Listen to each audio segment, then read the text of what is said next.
يقبل منها شفاعة ولا يؤخذ منها. اللہ پاک دے قرآن نے آکھیا ہے قیامت والے دن کسی دی کوئی سفارش نہیں ہوئے گی، اتنے ہر بندے پریشان ہوئے گا، رب نفسی کر رہا ہوئے گا.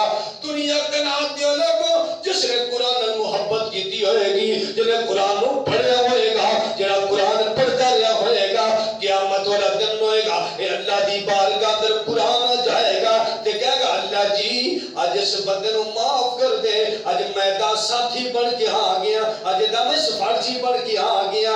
تے دنیا کے نام دیا لوگوں قرآن دی سفارش رب رد کرے گا.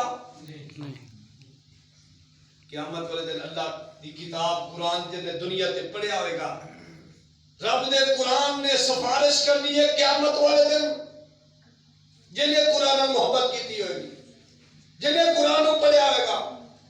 ایک اور حدیث پاک سنیے، نبی پاک نے فرمایا دو چیزاں سفارش کرن گیاں، دو چیزاں کیڑیاں؟ فرمایا الصیام والقرآن،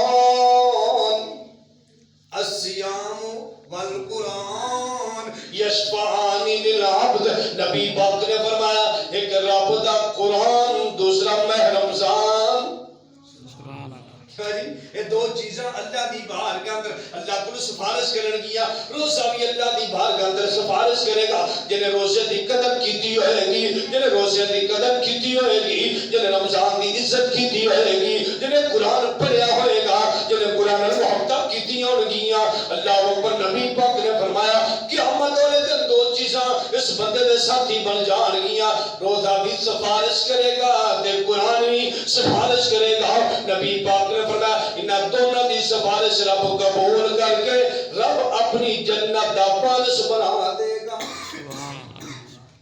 جنہیں قرآن پیار کیتا ہوگا، جنہیں قرآن محبت کیتی ہوگی، اور دنیا